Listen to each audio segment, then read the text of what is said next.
आइए जानते हैं बिहार के पिछड़ेपन का क्या कारण है। आखिर क्या कारण है जो बिहार इतना पिछड़ा हुआ है, इसको समझने का प्रयास करते हैं। साथ ही यह भी समझने का प्रयास करेंगे कि बिहार के पिछड़ेपन का दूर करने का उपाय क्या है। तो बिहार के पिछड़ेपन का सबसे पहला कारण है तेजी से बढ़ती हुई जनसंख्या। तेजी से बढ़ती हुई जनसंख्या के कारण बिहार आगे बढ़ नहीं पा रहा है, क्योंकि यहाँ के आदमी का मन कंट्रोल नहीं है। वो अधिक से अधिक बच्चों को जन्मा देता है और रोड पर छोड़ देता है। तो यहाँ के अधिकांश महिलाएं 4 से 5 बच्चे को जन्म देती है। लेकिन कभी कभी ऐसा भी देखा गया है कि जब उसको बेटा नहीं होता है तो बेटा के चक्कर में 10 या 12 बच्चे को जन्म दे देती है। तो 10 या 12 बच्चे को तो जन्म दे देती है, लेकिन उसको सही तरह से रखने के लिए उसका लालन पोषण भी अच्छी तरह से होनी चाहिए। उसका शिक्षण व्यवस्था भी अच्छी तरह से होनी चाहिए।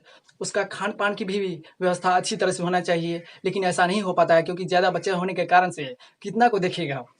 और जब बच्चा शुरू में ही कुपोषित हो जाता है, उसका विकास अच्छी तरह से नहीं हो पाता है, उसको सही तरह से शिक्षण व्यवस्था नहीं दी जाती है, उसको सही तरह से शिक्षा की व्यवस्था नहीं की जाती है, तो आगे चल कर उसका विकास अवरुद्ध हो जाता है, यानी कि उसका विकास रुक जाता है। और वही बच्चा आगे चल कर क्या करेगा? तो वह बच्चा आगे चल कर देश के लिए हो गया बोझ। तो समझ गए, जो तेजी से बढ़ती हुई जनसंख्या के कारण जो है बिहार पिछड़ा हुआ है। और जितना बड़ा जनसंख्या होगा या आदमियों की संख्या जितनी बड़ी होगी तो उतनी बड़ी आवश्यकता भी होगी, यानी कि उसको लालन पोषण करने के लिए उसका खर्च भी बढ़ेगा। तो परिवार का सारा ध्यान जो है अपने बच्चे पर लग जाता है। परिवार का सारा ध्यान जो है अपने बच्चे को लालन पोषण करने के लिए लग जाता है। तो परिवार के गार्जियन आगे क्या सोचेगा उसके लिए? तो परिवार का जो गार्जियन है आगे बढ़ने के लिए अब क्या करेगा? कुछ तो नहीं सोचता है, क्योंकि सारा ध्यान उसके बच्चे पर चले जाता है। इसके चलते हमारा बिहार जो है ना अभी पिछड़ा हुआ है। तो आप लोग तो पढ़े लिखे हो, तो आप लोग ऐसा मत कीजिएगा। 2-3 बच्चा बहुत काफ़ी है। अभी देश का जनसंख्या इतना बढ़ गया है ना, जो जनसंख्या जो है आउट ऑफ कंट्रोल हो गया है। जनसंख्या विस्फोट हो गया है, जिसके चलते देश जो है अभी बेरोजगार सब चीज़ से त्राही-त्राही कर रहा है। क्योंकि जनसंख्या बढ़ जाने के कारण सरकार भी उसको सही तरह से देखभाल नहीं कर पाती है। तो समझे, जनसंख्या कम रहेगा तब ना देश आगे बढ़ेगा। आइए अब हम लोग दूसरे कारण को समझने का प्रयास करते हैं कि दूसरा कारण क्या है जिसके कारण से बिहार पिछड़ा हुआ है। तो दूसरा कारण है कृषि का पिछड़ापन। यहाँ के अधिकांश लोग खेती बाड़ी करते हैं और खेती बाड़ी करके जो फसल उपजाते हैं उसको बेच करके अपना जीवन बसर करते हैं। लेकिन बगल में तो है हमारी कोसी मैया, और कोसी मैया का तो हम लोग ऊपर असीम कृपा बनी रहती है। वो सब प्रत्येक वर्ष जो है अपना आशीर्वाद तो देती है। कभी वो अपना आशीर्वाद के रूप में बाढ़ लाएगी, कभी सुखाड़ ला देगी। इसके चलते किसानों का फसल बर्बाद हो जाता है। और किसानों का फसल जब बर्बाद होगा तो क्या होगा? बिहार पिछड़ा होगा ही ना, क्योंकि बिहार एक कृषि प्रधान राज्य है। जब कृषि ही नहीं होगा तो क्या होगा? बिहार पिछड़ेगा, क्योंकि बिहार के आय में कृषि का बहुत बड़ा योगदान है। और भारत की राष्ट्रीय आय में भी भारत भी एक कृषि प्रधान राज्य है, यानी कि जितना भी आय प्राप्त होता है ना ज़्यादा से ज़्यादा वह कृषि को ही बेच करके दूसरे देश को बेच करके भारत उससे आय प्राप्त करता है, यानी कि पूंजी प्राप्त करता है। तो जब कृषि का पिछड़ापन होगा तो बिहार जो है कैसे आगे बढ़ेगा? तो समझ गए, यहाँ के अधिकांश किसान जो है ना शिक्षित नहीं है, जिसकी वजह से वह बढ़िया खाद, बढ़िया बीज का, बढ़िया कीटनाशक दवाई का कब सिंचाई करेंगे उसको सही तरह से नहीं कर पाता है, यानी कि फसल को सही तरह से देखभाल नहीं कर पाता है। जिसकी वजह से किसानों की फसल की उपज कम होती है और बिहार अभी पिछड़ा हुआ है। तो समझ गए इसके बारे में। तीसरा कारण देखिए, औद्योगिकरण का अभाव। यहाँ पे तो उद्योग धंधा कोई भी फैक्ट्री लगा हुआ नहीं है, जिसके चलते से हम लोगों का माता पिता बाहर चले जाते हैं काम करने के लिए। पंजाब हो गया, इसके बाद महाराष्ट्र हो गया, उत्तर प्रदेश हो गया, ये सब राज्य में चले जाते हैं। यदि यहाँ पे फैक्ट्री लग जाता तो क्या होता है? यहाँ पे फैक्ट्री लगता तो रोजगार उत्पन्न हो जाती, लोगों को नई नई नौकरी मिलती और यहीं पे लोग काम करते हैं, तो अपना राज्य बिहार भी आगे बढ़ता। तो समझ गए। तो इसलिए औद्योगिकरण के अभाव में बिहार पिछड़ा हुआ है। तो समझ गए इसके बारे में। औद्योगिकरण के अभाव में बिहार जो है पिछड़ा हुआ है।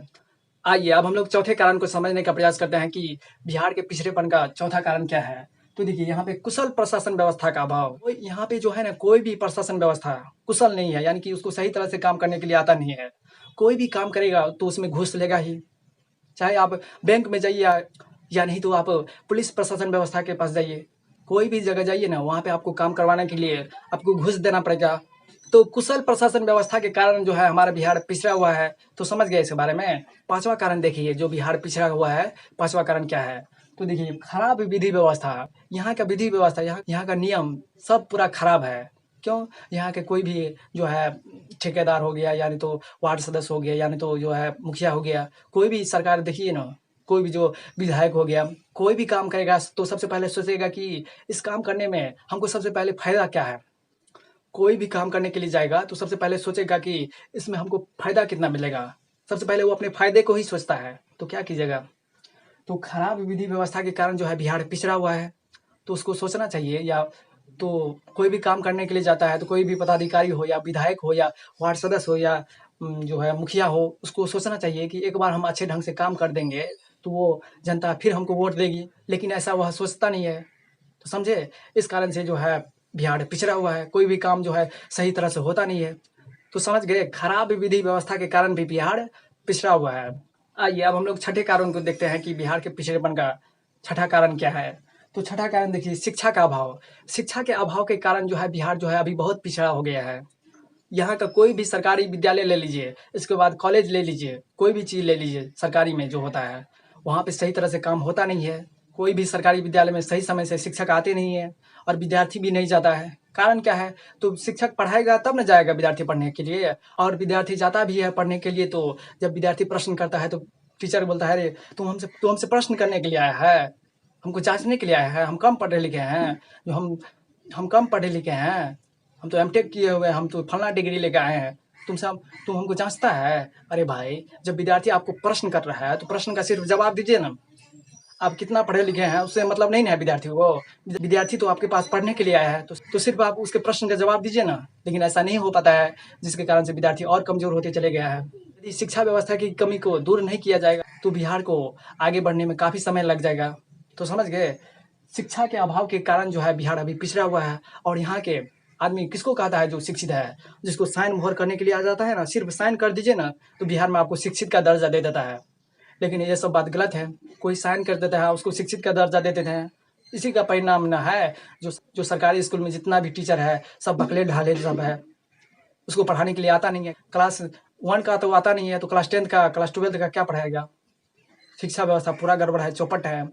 तो शिक्षा का अभाव के कारण जो है बिहार पिछड़ा हुआ है। तो समझ गए?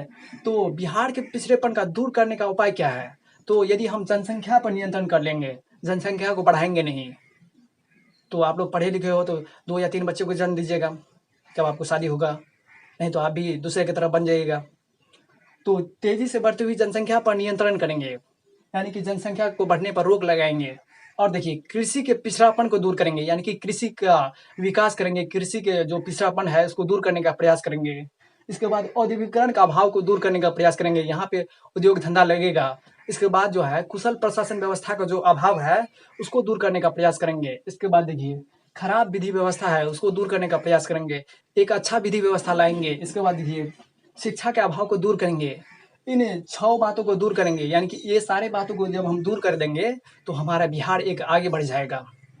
तो हमारा बिहार आगे बढ़ेगा, नहीं तो नहीं बढ़ सकता है। तो समझ गए, ये सारी बातों को जो है तेज़ी से बढ़ती हुई जनसंख्या, कृषि का पिछड़ापन, औद्योगिकरण का अभाव, कुशल प्रशासन व्यवस्था का अभाव, खराब विधि व्यवस्था और शिक्षा के अभाव के कारण जो बिहार पिछड़ा हुआ है। तो समझ गए इसके बारे में। यदि बिहार को आगे बढ़ना है तो इन 6 बातों में सुधार लाना होगा, यानी कि बिहार के पिछड़ेपन का दूर करने का उपाय क्या है?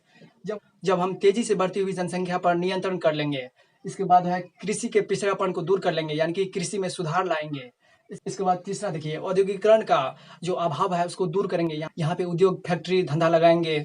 इसके बाद देखिए, कुशल प्रशासन व्यवस्था का अभाव जो है उसको दूर करेंगे, यानी कि कुशल प्रशासन व्यवस्था का व्यवस्था करेंगे। इसके बाद देखिए, खराब विधि व्यवस्था को सुधारेंगे। इसके बाद देखिए, शिक्षा के अभाव को हम लोग दूर करेंगे। ये सारे समस्याओं को जब हम हल करेंगे तो हमारा बिहार आगे बढ़ जाएगा। तो ऐसा होगा एक ना एक दिन, बिहार सब दिन के लिए पिछड़ा नहीं रहेगा। बिहार में भी अभी लोग शिक्षित हो रहे हैं और नए-नए विधि से कृषि का विकास हो रहा है। नए-नए टेक्नोलॉजी और नए-नए प्रकार से जो है खेती-बाड़ी कर रहे हैं, अभी सुधार हो रहा है। जनता शिक्षित हो रहा है, थोड़ा-थोड़ा पढ़ रहा है। तो पढ़ने के साथ-साथ थोड़ा समय लगेगा, लेकिन सब दिन के लिए बिहार पिछड़ा हुआ नहीं रहेगा। सब दिन के लिए बिहार पिछड़ा हुआ नहीं रहेगा। एक ना एक दिन बिहार सबसे आगे रहेगा, क्योंकि यहाँ के अधिकांश लोग मेहनती होते हैं, काफ़ी मेहनती होते हैं। तो बिहार सब दिन के लिए पिछड़े थोड़ी ना रहेगा। जब लोग शिक्षित हो जाएँगे और उसके बाद शिक्षित लोग पद पर जाएँगे, जैसे कि सरकार का निर्माण करेंगे, वार्ड सदस्य या कोई भी मुखिया बनेगा या कोई भी पदाधिकारी बनेगा, तब बिहार भी आगे बढ़ेगा। या कोई भी एक अच्छा पदाधिकारी बनेगा या कोई भी सरकार या कोई भी कुछ भी लो ना, जो पढ़ा लिखा हो, तो एक ना एक दिन बिहार का भविष्य ज़रूर बदलेगा। तो समझ गए? तो ये जो है काफ़ी महत्वपूर्ण है, आपके एग्ज़ाम के दृष्टि से बार-बार पूछा जाता है। तो आप लोग तैयारी करते रहिए। तो चलिए मिलते हैं अब अगले वीडियो में। तब तक के लिए हमें विदा दीजिए और आप लोग पढ़ते रहिए। कोई भी बात को समझ समझ के पढ़िए।